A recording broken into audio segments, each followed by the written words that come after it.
Thank you all for coming. First, my congratulations to the new members of the Board of Aldermen on the taking of their seats today. My expectation is that this will be an extremely productive and exciting year for this City Council and for the people of Burlington. Welcome aboard. On March meeting day, not only were new members elected to the Board of Aldermen and a mayor re-elected, but the people of the city gave approval, overwhelming approval, to every ballot item that this city government placed before them. This indicates to me that the citizens of Burlington are proud of the direction in which our city is moving, have confidence in the future, and in their local government. Before I discuss some of the issues of local concern that we must address during this coming year, I would like to briefly touch upon the relationship of city government to our state government. As many of you know, it is my very strong belief that no city, not Burlington, Vermont, or any other city in this nation, is an island unto itself. Burlington is part of Vermont, is part of the United States.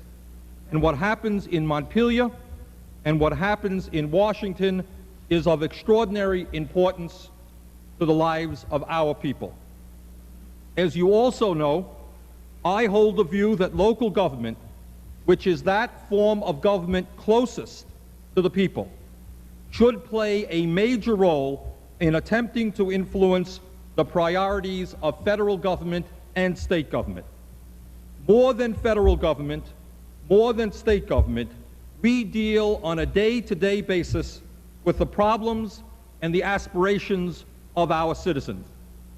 We deal with a housing crisis, for example, not in theoretical mega billion-dollar terms, but in phone calls from constituents who have no place to live or are taking money out of their food budget to pay outrageously high rents.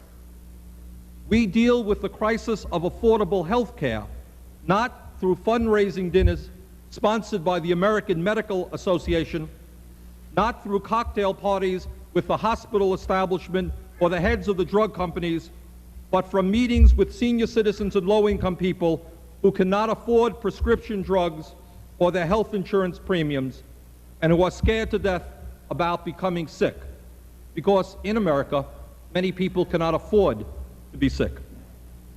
The impact of federal policy on Burlington and every other city and town in Vermont has been enormous during the last few years, and something that we see on a daily basis. The fact that Congress recently overrode President Reagan's veto of the Clean Water Act means that we may, just may, be able to end the pollution of Burlington's harbor without outrageous increases in our wastewater rates. The fact that Congress rejected President Reagan's attempt to destroy the UDAG program means that there is now an excellent likelihood that Burlington will soon have a beautiful downtown supermarket which will provide a real benefit to the citizens of our city, including many senior citizens, while also helping to maintain the vitality of our downtown. But the struggle against the absurd priorities of the federal government continues. We have lost revenue sharing, which resulted in the need to raise local taxes by almost $1 million. We are today threatened with the loss of community development funds and with continued cutbacks in a wide variety of programs for the elderly, for the young, and for the sick. This city has played throughout New England, and in fact throughout this nation, an extremely positive role in helping to lead the fight for a system of sane national priorities, and during the next year, we must accelerate that effort.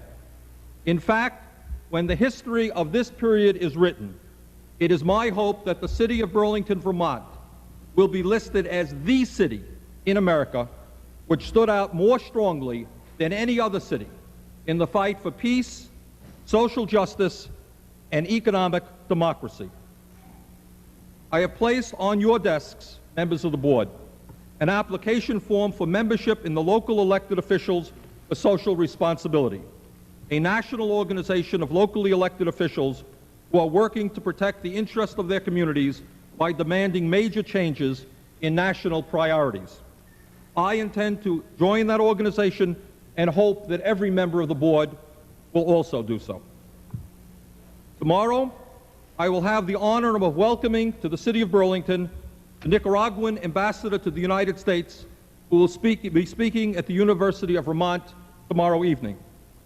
I am extremely proud of the record that the people of this city have established in opposing the immoral and illegal war against the innocent people of that impoverished nation. When we speak of reversing national priorities, there is no priority more important than stopping the war against Nicaragua and the murder of their citizens. On the statewide level, you are already aware of some of the major issues that we must address. First and foremost, we must stop the state aid to education plan, which was recently approved by the House of Representatives and supported by the governor. Under this plan, $31 million in new revenue for state aid to education will be distributed, a 35% increase in state aid. And not one penny will be coming to the children of Burlington, or Winooski, or Rutland, or Williston, or Brattleboro, or to 30% of the school children of the state of Vermont. If this plan goes into effect, property taxes for education in Burlington will soar every single year for the indefinite future, and there is no question that the quality of education in our schools will suffer. We invite Governor Kunin and members of the House to visit the rich city of Burlington and to speak to the school children and the teachers who attend the Wheeler School and the Bond School, where over 80% of the children receive free or reduced price lunches because they come from low-income families, 80% of the children. We invite Governor Kunin and members of the House to meet with the hundreds of low and moderate income homeowners who wish not to be driven out of their homes by higher and higher property taxes. According to the state's own statistics, Burlington has the lowest median adjusted gross income in Chittenden County. And we demand justice for the school children and the taxpayers of our city and all the other cities and towns in Vermont being treated unfairly by this absurd formula. The Board of Aldermen and the School Board have unanimously gone on record in opposing the grossly unfair formula approved by the House. If we continue to stand together and work with other communities who have been unfairly treated, I am confident that the State Senate will come up with a state aid program which will be fair to all the communities of Vermont, including Burlington. Further, in terms of the funding for street improvements, in terms of the funding for social services, for police and fire protection, Burlington and other large communities in the state continue to be underfunded. Ultimately, it is my belief that we need in the state of Vermont a much stronger commitment toward home rule and a respect for the importance of local government.